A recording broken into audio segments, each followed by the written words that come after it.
This is the Lone Crater YouTube. We hope this video helps. You begin by preparing the system.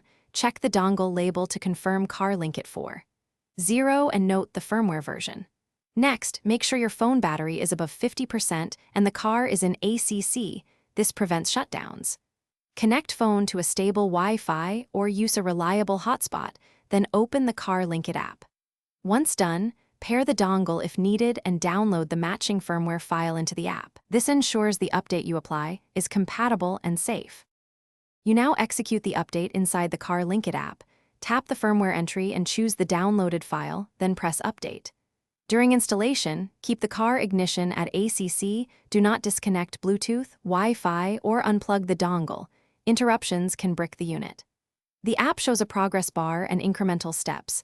Watch it closely and let each stage finish.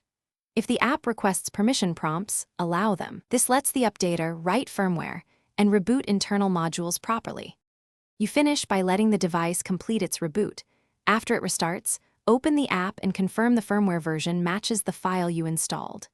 Then test CarPlay or Android Auto, audio routing, and touchscreen responsiveness to verify full functionality. If something fails, make sure logs or error codes are recorded, then attempt the update again or restore the prior firmware using the app's recovery option. One key troubleshooting tip: if the update stalls, switch to a different hotspot and repeat. Unstable Wi-Fi is a common culprit. Thanks for watching.